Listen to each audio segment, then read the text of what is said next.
Great morning, Global family. Listen, we are about to have a wonderful time with praise and worship this morning with Carrington Gaines. He's about to tear it up as always. Then we got Pastor coming up with part 2 of his series titled 153. Now, this 153 thing, I need some help this morning, all right? Last Sunday, we suggested it. Now, I'm telling you, okay, it's not an option. It's an order. I need you to guarantee me your money, my dollar, that you can get me 153 shares. It's not an option, okay? You understand? If you are watching right now, I need you to go ahead and click the share button. All right? If you do not, I will have you buffing floors in Pelican Bay when I am done with you. Do you understand? You think you can do this to me? Huh? All right, let me stop being silly. But listen, please help us get to 153 shares or more. All right, that is our goal this Sunday. Now, when it comes to giving, make sure that we are continuing to give. That is the only way we can continue our global impact as well as our local impact. When it comes to sharing, share. I'm not going to stress that again, all right? Although we are not in the same place, we're still operating in the same spirit, and that's love, all right? Now, today is a very special day because today we are honoring the graduates, all right? The high school graduates as well as the college graduates. And I have a special poem that I want to share with you all. So listen up. Graduation is here. You've really come far. Rejoice and be happy, accept who you are. Address every day with purpose and aim. Decide what you want and make living your game. Understand and discover. Always be true. The world is your canvas, inviting and new. Opportunity awaits you. Just walk through the door. New moments each day are yours to explore. Listen, I know with this ending and coming up on a new beginning that anxiety can kick in and you can just be antsy about your future and what's next for you. Always remember this. God knows exactly what he has for your life. It's already been planned out. All you got to do is be still long enough to listen to his voice. And I promise you, he'll speak to you and direct your path. Rest in that from one graduate to another. I've been where you are. I've experienced what you are experiencing. And I just want you to know, here at Global, we are extremely proud of you. And we are expecting God to do great things in your life. Now let's worship.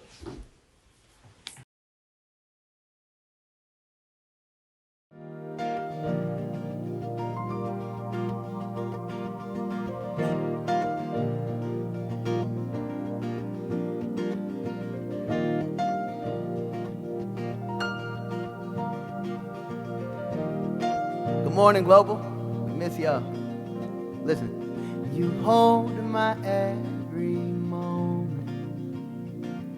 You calm my raging sea. You walk with me through fire and heal all my disease. You hold my every moment. Calm my raging seas. You walk with me through fire and heal all my disease. I trust in you. Yeah. I trust in you. Yeah. Come on, listen. I believe that you're my healer.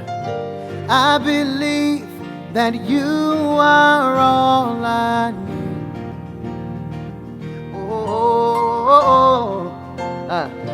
I believe that you're my portion. And I believe you're more than enough for me. Jesus, you're all I need.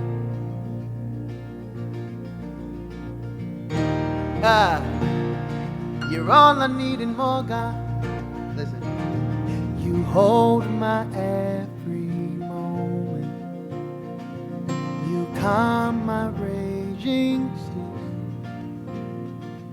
You walk with me through fire and heal all my disease.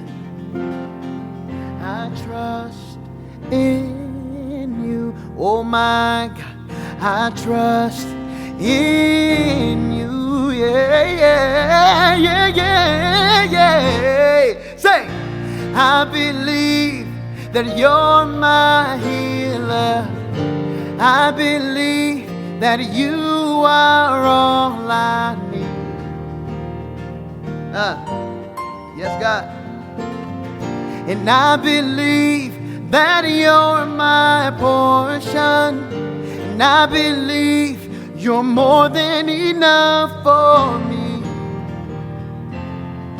Jesus, you're all I need. You're all I need and more, God. Yeah. You're all I need and more, God. Yeah. You're all I need and more, God. This part says, nothing is impossible for you. Nothing is impossible. Yeah. Nothing is impossible for you. You hold my world in your hands. Everybody say, nothing is impossible for you. Nothing is impossible. My God, nothing is impossible for you. You hold my world in your hands. 'Cause you move mountains. You cause the walls to fall with your power. Yeah. Perform miracles. Oh, there is nothing, my God, that's impossible. 'Cause we're standing here only because you move mountains. I want you in your living room singing it. You cause walls to fall with your power. Hey, yeah, we perform miracles. There is nothing, hey, that's impossible. 'Cause we're standing here only because you move mountains. You cause walls to fall with your power. Perform miracles. There is nothing that's impossible. 'Cause we're standing here only because you made. God, we're standing here only because you made. God, we're standing here only because you made. I believe that you're my healer. I believe that you are all I need.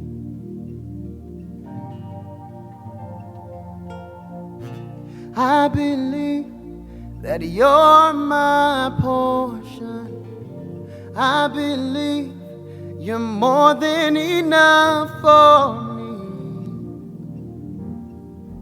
Jesus, you're all I need.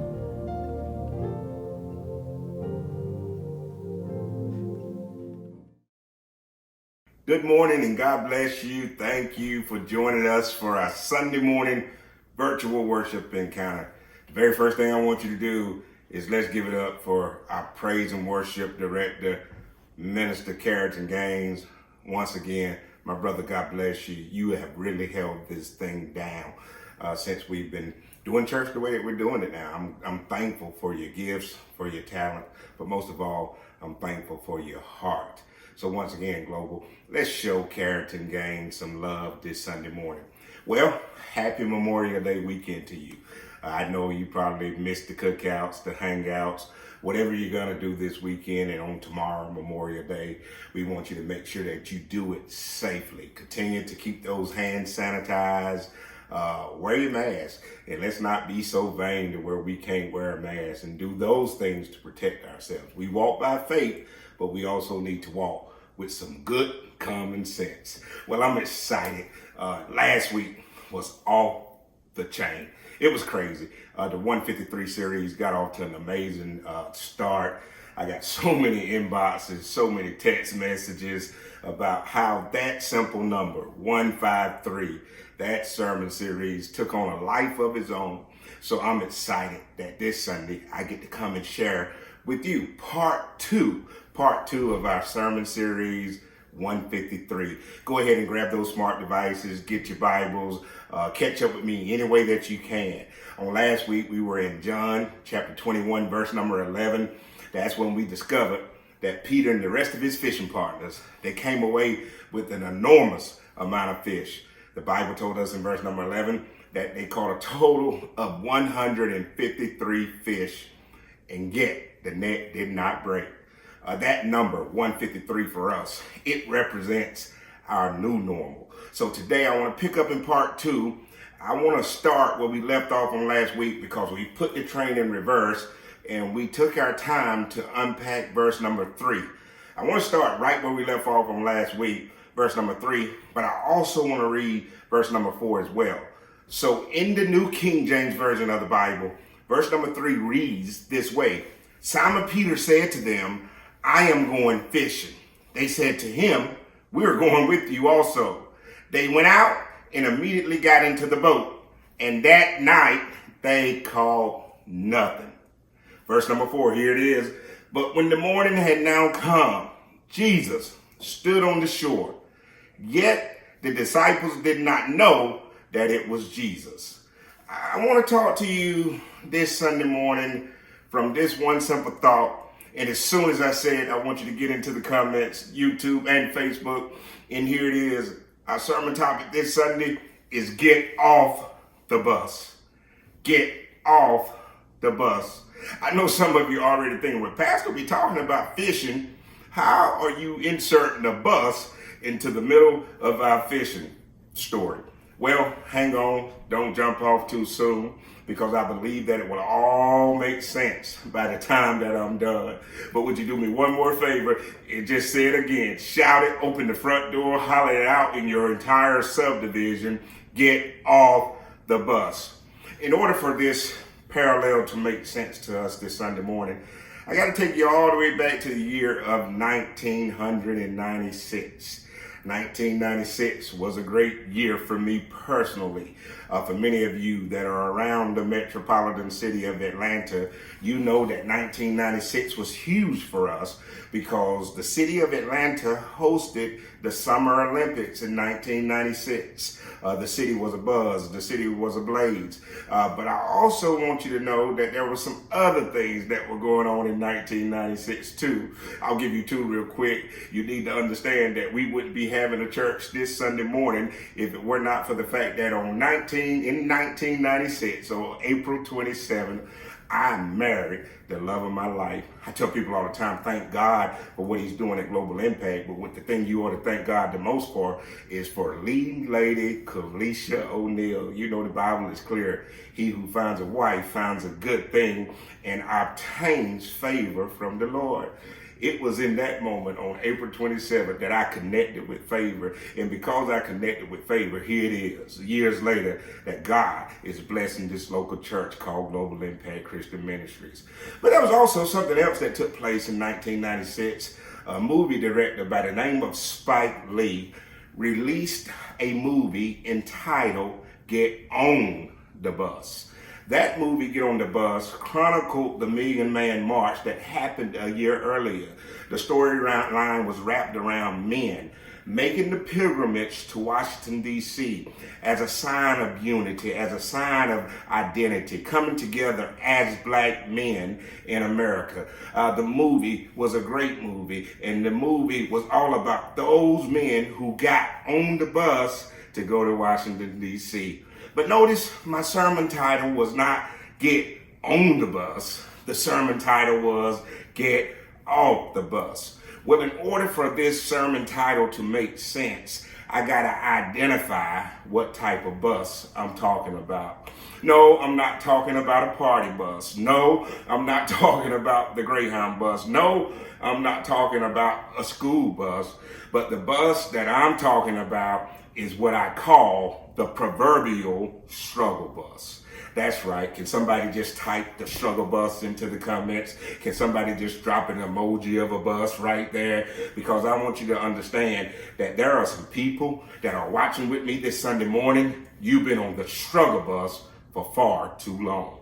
Well, what exactly is the struggle bus? The struggle bus is a conceptual term for the vehicle that transports those who perpetually struggle. That's right, I said it was the vehicle that transports those who perpetually struggle. As I said that, and as I gave you the definition of the struggle bus, some of the wheels in your mind begin to roll around, and many of you begin to identify family members that were on the struggle bus. You begin to identify friends who were on the struggle bus. Some of you even begin to think about your bosses and your coworkers, and you said, Lord knows, I work with a whole bunch of people that have been riding the struggle bus. But then there are at least 15 of you that said, well, maybe I don't have any friends on the struggle bus. And Pastor, I don't really know anybody that's in a perpetual struggle. Well, my friend, if no name came to your mind, that's a good possibility that you could be the person that's still riding on the struggle bus. And I stopped by this Sunday morning, Memorial Day weekend, just to give you this simple message: get off the bus. That's right. Many of us have been caught up in struggles in our life, and I want to identify with you that in our text this Sunday morning, we see men. We see Peter and some of his fishing buddies attempting to do what Peter did for trade. It was his business before he met Jesus Christ. And now that Jesus has been crucified and Jesus has been resurrected, Peter is still uncertain of what to do next. So he did what I taught you on last week. He was in a rush to return to normal. And I want to talk to you about some of the ramifications that we discussed on last week. And one of the major ramifications whenever we rush to do something too soon is sometimes we find ourselves encapsulated in struggle. I want to talk to you about that word struggle, because struggle simply means to make a strenuous effort towards success in the face of three things: problems, difficulties, and challenges. You see, in life, I've learned that you cannot do life without some type of struggle.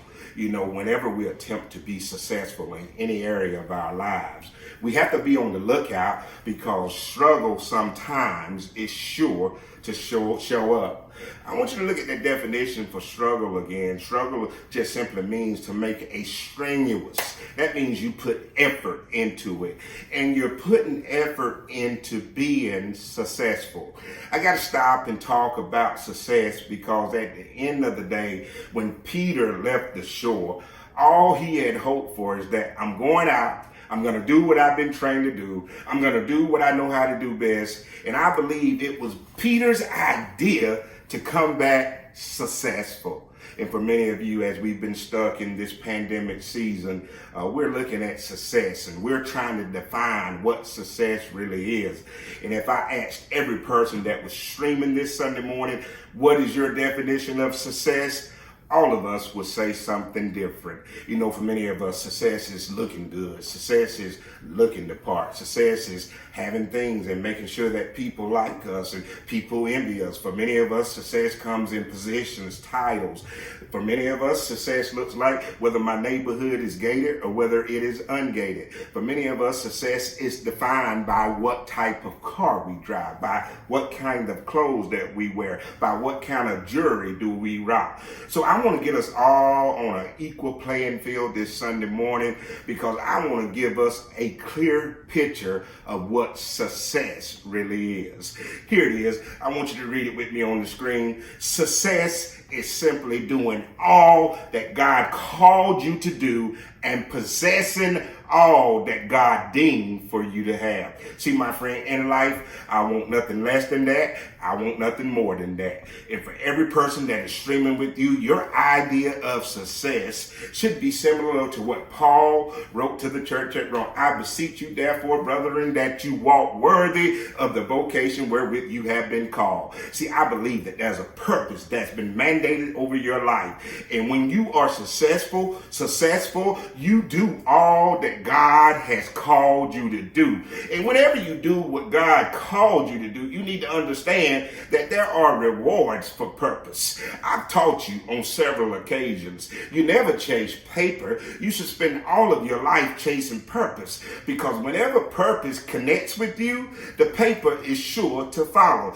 So I have no problem with telling you that the key to success is answering the call that God has mandated over your life. You see, when you answer that call, then you will possess all that God deemed for you to have. See, in life I learned I don't want nothing that God doesn't want me to have. See, I understand this clearly, that the blessing of the Lord makes rich and he adds no sorrow to it. See, I don't want anything that's going to cause sorrow to show up in my life. I only want what God has for me. I wish I had somebody that was standing in agreement with me that I want it all. Everything that God promised, every blessing that he spoke, I believe that the word of the Lord shall come to pass in my life. I wish I had a few people that would just type it. All I want to do is be successful. That's right. Success is simply doing everything that God called you to do. When I leave this earth,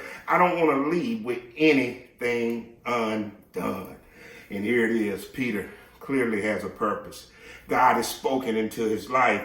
God has promised him that he's praying for him to be successful. In Peter, we know later when we read our Bibles, it would be him who would preach on the day of Pentecost. He would begin to walk in purpose. But right now, he's having a moment of struggle. Here it is. Peter is fishing. He knows how to fish. He's on a lake that he has history with. He's on the Sea of Galilee. He's fished there many times before, but on this particular night, all night long, he's labored, he's toiled, he's strained, but he's come away with nothing. There it is right there in verse number 3. And that night, they caught nothing. You see, it's important for us to realize that he was fishing at night, and night can sometimes be a dark place. And on that Sea of Galilee, I can only imagine the darkness that he had to deal with. And for some of you, being sheltered in place, being quarantined, it has caused you to become in a state of darkness. You're knocking on the door of depression, and somehow in your mind, you come to the conclusion that things are not going to get better. So here you are struggling with working at home, struggling with getting your kids through school, struggling with paying your bills. And all I want to talk to you this Sunday morning is to tell you that it's time to get off the bus. Here it is when we pay attention to the fact that Peter immediately got into the boat, and the other partners that went out to fish with him, they went back to quote unquote return to their normal. But for those of us in this 153 series, we've already identified that maybe God has a new normal for our lives. So I want to give you 3 things real quick that I see as it pertains to their struggle. As a matter of fact, there are 3 adjectives that I want to give you about their struggle. And the first thing that I want to give you is that when I look at Peter attempting to go back to his norm, fishing all night, he didn't catch anything. The first thing that I will tell you is that it was an untimely struggle. An untimely struggle. Would somebody just type that right there in the comments? Untimely, untimely. That word untimely means to happen too soon, to be premature, to not happen at the right time or the right season.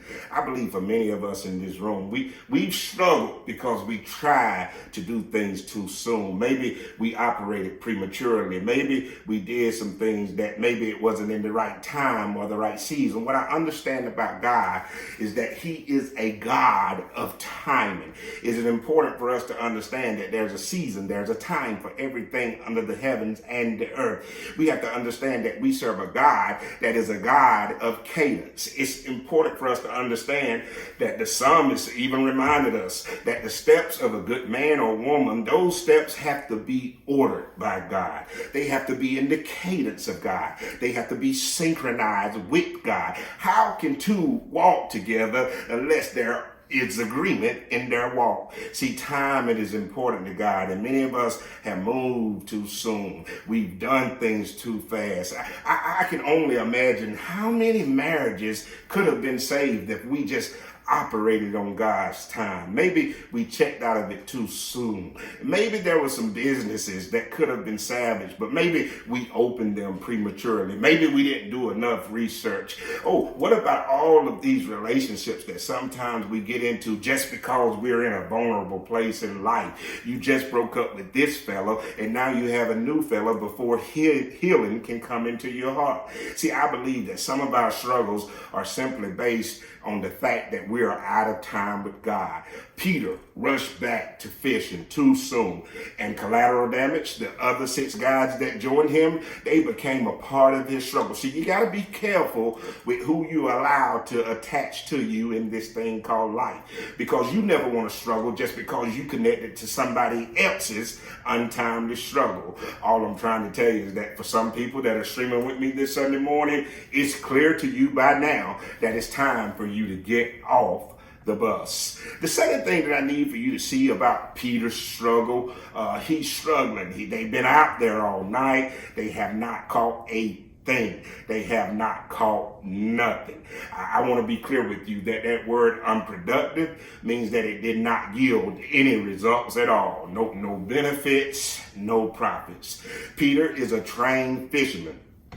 Fishing is what he does. But I want you to be clear. Verse number 3 says, and that night they caught nothing. Not a crappie, not a bass, not a brim, not a red snapper, not a halibut, not a croaker, not a mullet, not a can of tuna. He caught nothing at all. See, for some of us, we've been spinning our wheels. We've been doing everything that we know to do, but we're still not getting the desired result that we want from it. See, I believe that you are not to do anything that's not producing the results that you desire.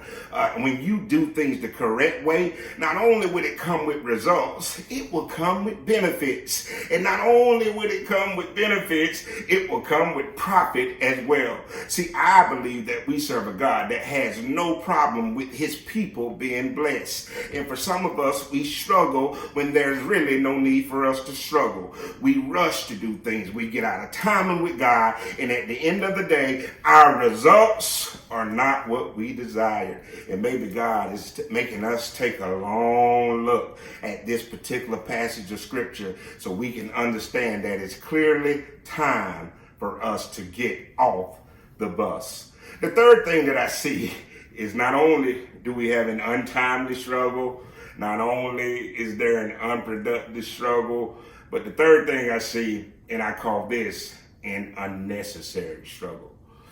Unnecessary simply means that it's not needed. It's not essential. God spoke through the Son of God, Jesus Christ, sent him to the earth to redeem mankind of all of their sins. Jesus spoke to his disciples and said that I'm going to give myself as a ransom to the world. I'm going to be crucified. I'm going to be buried. But in 3 days, this temple is going to come to life again. And he spoke to his disciples about them doing some amazing things, waiting in Jerusalem in order for you to receive the power of the Holy Spirit that will come into your life. Peter, I got work for you to do. Peter, I got purpose over your life. And maybe God is saying the same thing to some people that are watching me this Sunday morning, that God has work for you to do. He has purpose over your life. And whenever you step out of purpose, whenever you step out of the mission and the mandate that he has for your life, struggle is sure to show up. And maybe there are some people that are watching this Sunday morning, you're on the verge of stepping into an unnecessary struggle. You know, in life, sometimes things can be so crystal clear. God will send people into your life to speak and confirm his will for your life. I want to talk to at least one single person. Everybody in your family told you the person that you were dating was crazy. Your grandmama told you he was crazy. Your mama told you that he was crazy. Your daddy told you that he was crazy. Your blind uncle looked at him and he said that he was crazy. But no, you said, this is the man that I want to spend the rest of my life with. And after everybody tried to convince you that this wasn't it, you ran off and did what you wanted to do. And now, years later, you're stuck in an unnecessary struggle. You ran out and you purchased the car. You know you couldn't afford the car. You ran out and you bought the house. You knew you couldn't afford the house, but all because you were trying to impress other people, all because you were trying to look the part. Sometimes we make decisions and we wind up in an unnecessary struggle. And here it is, Peter and his boys, they've been fishing all night and they're struggling. They have not caught anything. It's an untimely struggle. It's an unproductive struggle, but most of all, it's an unnecessary struggle. Can I speak to at least a few of you that are on the verge of stepping out of the will of God? Can I get you to slow this thing down? Can I get you to be a little more cautious? Can I get you to synchronize your steps with God? For the last thing I want to see you engage in is an unnecessary struggle. And there are some people that are watching me right now. You're in an unnecessary struggle. You were told better. You were taught better. You should know better. And for many of us, we keep doing the same thing and we're getting the same result. And I know you've heard this at least 1,000 times in your life. That's the definition of insanity. But I came to speak a word into your life. And the word is simply this: get off the bus. What kind of bus? The struggle bus. Get off the struggle bus. This is your Sunday. I declare and decree that your days of struggling are over. I wish I just had at least 50 of you that would jump into the comments right now and tell somebody, I'm getting off at the next stop. I'm done with the struggle, because I understand that maybe I played a role in my struggle. And today I don't blame the devil. I don't blame the enemy. Maybe I got to look in the mirror and take responsibility for myself. But I want to tell you that just because you're in a struggle, you need to understand this one thing about struggle and success. I want to talk to you about the symbiosis of struggle and success. See, symbiosis is simply the relationship from two dissimilar things that may appear that they don't have anything to do with each other. But when symbiosis takes place between struggle and success, I'm telling you that there's a mutual beneficial relationship between these different entities. All I'm saying is that the struggle that you're in today may be the thing that gives you the strength that you need on tomorrow. It was Frederick Douglass, a great, beautiful, brilliant black mind, that said, without struggle, there can be no progress.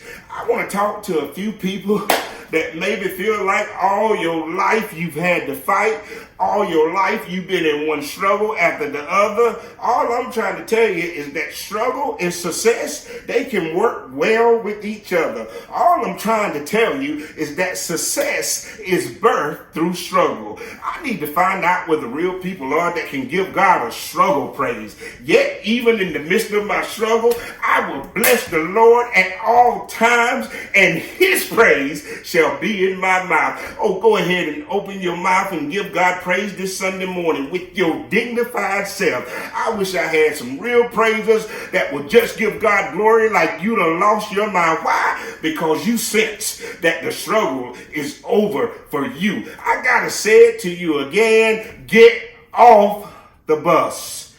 They struggled all night and they caught nothing. Before I close this sermon, there are two words that we got to discuss just for a little bit. And the first word that I want you to catch is the very first word in verse number 4.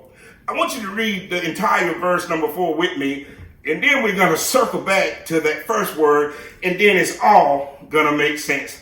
They have struggled through the darkest part of the night, but all of a sudden there's a transition that takes place in verse number 2. Verse number 4, it says, but when the morning had now come, Jesus stood on the shore.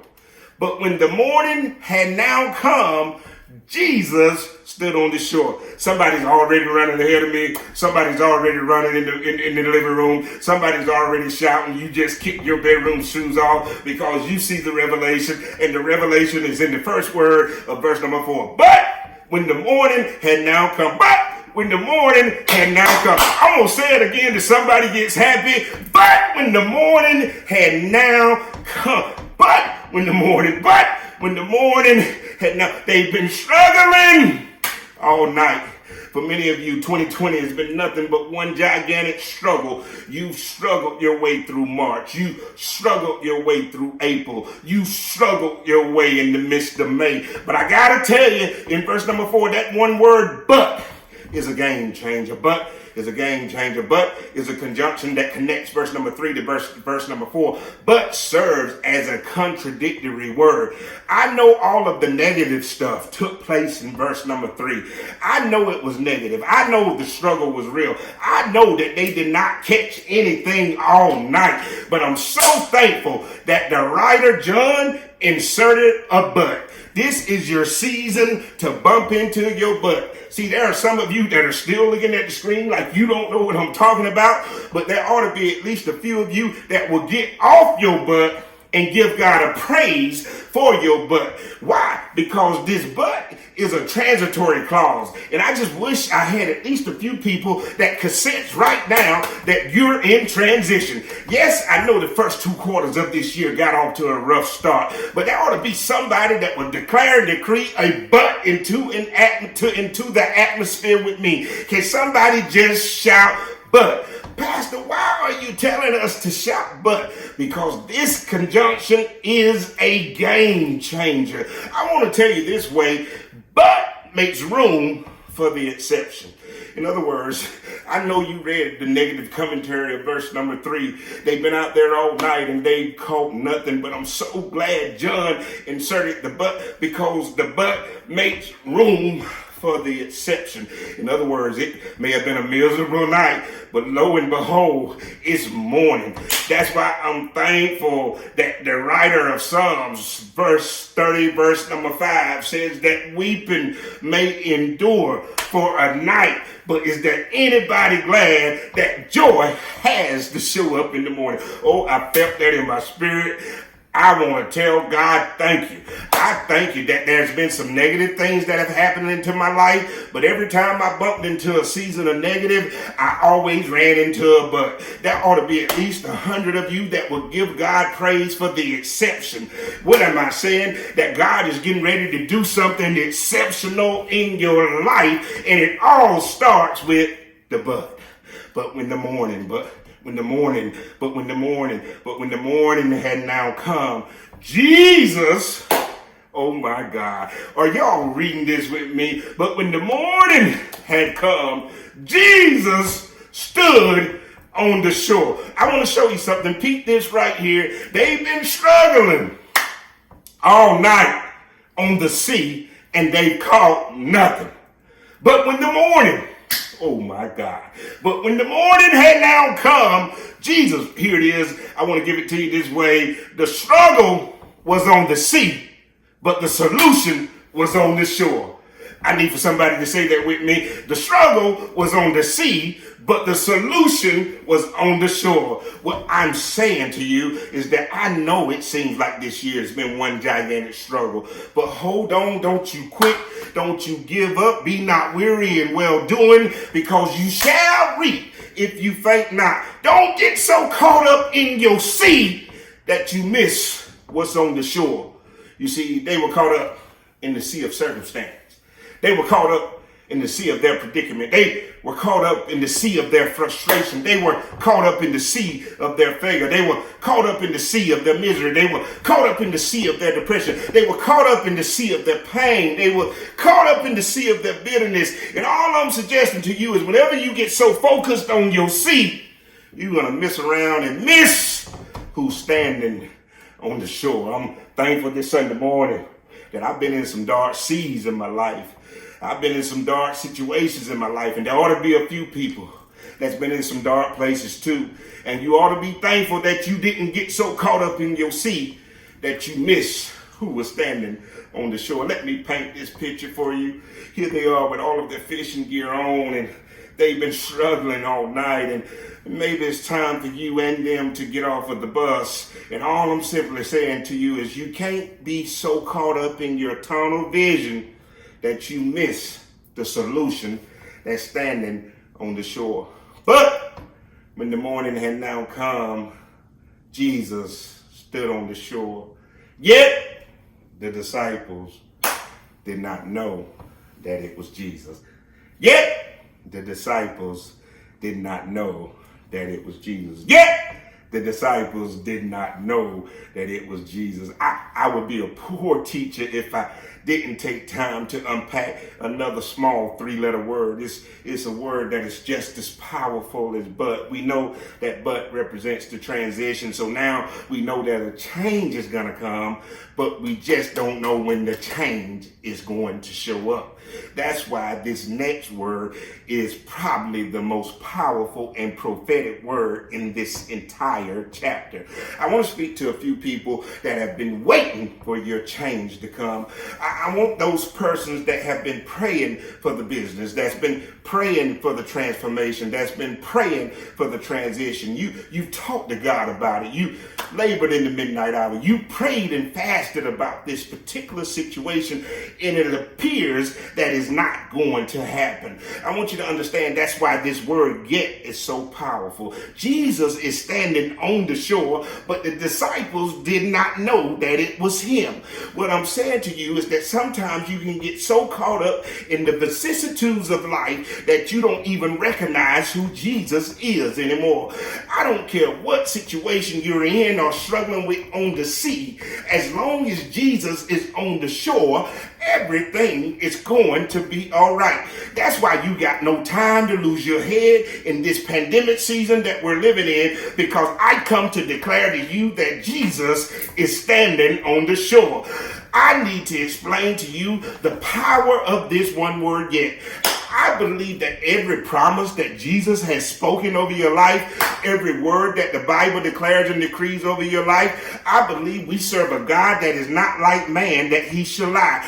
Every promise that God has spoken over your life, it shall come to pass. That's why we are a people who walk by faith and not by sight. Here's the beautiful thing about faith is that faith only operates in the now. Now faith is the substance of things hoped for and the evidence of things not seen. See, it wouldn't be faith if we knew where it was going to come to pass. Peter and the rest of his fishing buddies had no idea that God was finna shift their entire paradigm. They have literally spent hours struggling. They have not caught a thing. But all of a sudden they bump into a but, and now we're attaching a yet to that. Well, let me define to you what the word yet really means. Yet is a small word, but a powerful word. It is a prophetic word. So allow me to prophesy this one word over your life. The word yet simply means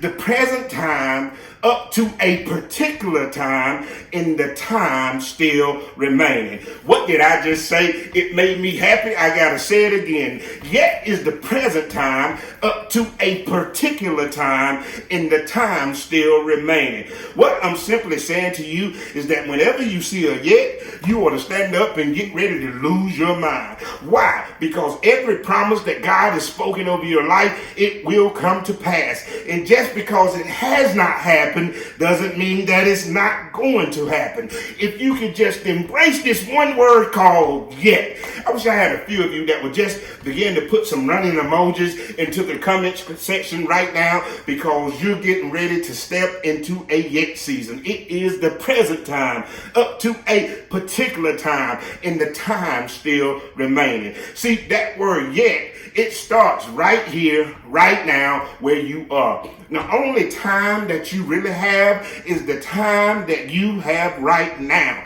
What you do right now determines what God is going to do next in your life. Yet represents your present time, but it also represents the particular time. Can I suggest to you that God has an appointed time that he's going to send favor upon your life? Everything that you prayed about, everything that you fasted about, it's going to come to pass, but it's going to happen not in your time, but at God's particular time. That's why yet represents represents the present time up to the particular time. But here's the deal. Here's where you are now.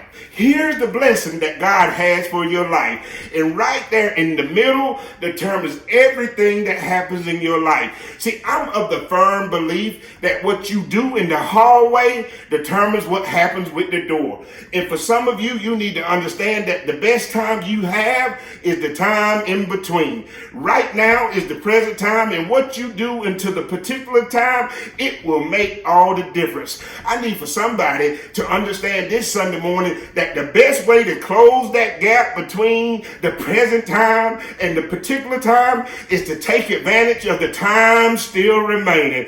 And as long as you got breath in your body, you need to understand that you can close this gap. The Bible says, let everything that has breath praise ye the Lord. There ought to be somebody that can give God a praise right now and tell him, I'm giving God a yet praise, because I believe that God has just ushered me into a yet season, and the days of me struggling are over, and this is my Sunday to get off the bus.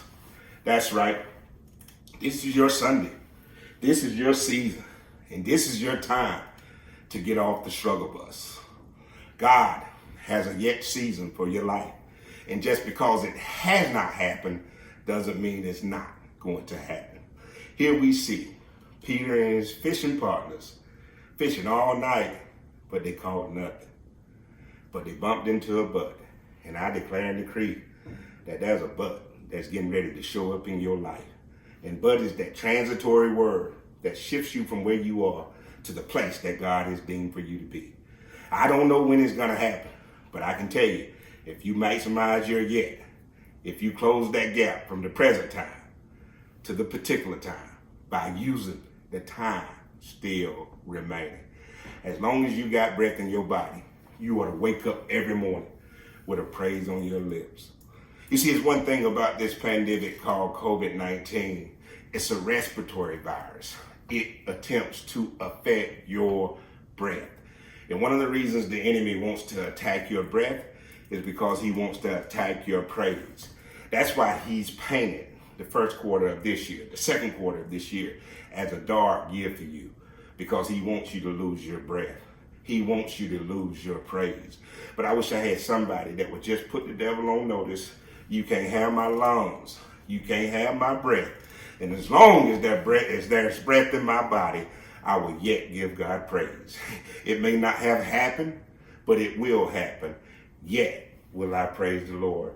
I believe that there are better days ahead for us. I believe that things will get better for us, but it just hasn't happened yet. This Sunday, get off the bus. Well, Pastor, how do I get off the bus? The very first way to get off that bus of struggle is to check your relationship. Make sure you're in a good place with God. Make sure your relationship is on point. Make sure you have a right relationship with God through his son, Jesus Christ. The only way that you can do this is by salvation. To be saved by grace through faith, it is a gift from God. For God so loved the world that he gave his only begotten son. I believe that revival is getting ready to hit not only America, I believe that revival is getting ready to reach the entire world. I believe that we serve a God of reformation, a God of restoration, and God is going to pour out his spirit upon all flesh. I want you to be prepared for that. I want you to be in a right relationship with God. And even for those that may have confessed Christ at a younger time, in an earlier time of your life, I want you to really reevaluate your salvific experience. Are you truly saved, or are you really living according to the way that the Word of God mandates? Are you truly saved by grace through faith, being a gift from God? Today you can know that beyond a shadow of a doubt by simply confessing Jesus Christ as Lord. For with the confession of the mouth and the belief in your heart, you should be saved. I need for every person that may be unsure of your salvation to link up with us, visit our website, click the links that they're showing on the screen, and I need for you to become saved. For those of you that have been streaming with us for a while, You've been watching this church. You've been rocking with this church. You know, we've been calling and checking on our members and shareholders in this pandemic season. And we even been calling people that are not even members. If you're connected with us, we call you family. And if you do not have a church home, we want you to strongly consider. I don't even care what city you live in. Maybe God is telling you, you need to connect with us. You need to connect with us. You need to become a partner with us. You need to become a shareholder right here at Global Impact Christian Ministries. We would love having you become a part of our global family. Global, I'm so excited about all that God is doing and about all of the ways that God is using this church in Stockbridge, Georgia. Listen, we're excited. You've been given. And I want to tell you that it's so refreshing to not have to come on every week and beg the people to give. You know, it's just how we roll at Global. We understand that you can't do ministry without giving. So I just want to take time to say thank you. Just keep doing what you're doing, and we're going to keep rocking the way that we're rocking.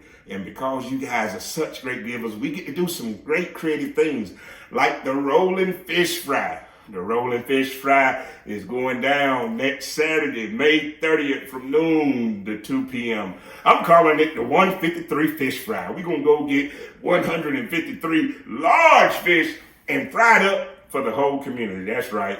It's community-wide. This is not just a church thing. So tell everybody that we're blessing the entire community. Come get your two-piece fish snack from the Global Impact Rolling Fish Fry. Hey, listen. Because you give so great. The last time we blessed 5 people with their mortgage payments, it felt so good. I said, God, you got to let me do that again. And as a result, the hotline, the Global Impact Network hotline, it lit up. People wanted to get in where they fit in and say, Pastor, we like what you're doing. So I want to say to all of my business owners, if you're looking for a way to partner with us, just pick up the phone, call 678-289-4426. And help us bless this community that we serve. You know, I'm excited. I think in the very near future, we're not only going to pay mortgages, but we're going to give away some houses as well, too. I just got great vision for us just blessing this entire community. But listen, there are two people that committed to the tithing challenge. You've been faithful. You've been giving even in this COVID-19 situation that we're living in. We went into our random housing box that holds all the names of the tithers that signed up for the tithing challenge. And this Sunday morning, we want to bless 2 families because you've been faithful. And I need, when I announce the names and when the names flash on the screen, I need for you to clap like we just paid your mortgage. Up to $1,000, we're going to bless the Holloway family, Carton Holloway.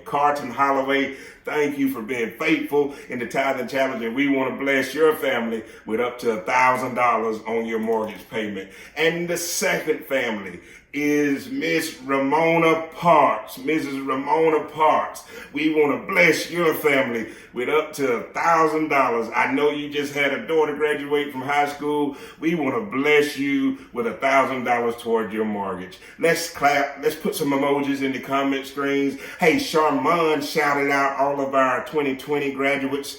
I want to say to all of the seniors that just graduated, that I am godly proud of you. All of my high school graduates, all of my college graduates, middle school graduates, 5th grade graduates, kindergarten graduates, pre-K graduates, we celebrate and salute you all. Education is the paramount. We are so thankful and grateful for the work that you've done and the challenge that you've overcome. Listen, you can be the first class to say we graduated during a pandemic and we live to tell the story about it. Listen, I'm so excited. 153 part 2. It's a wrap. Get off the bus. Peace.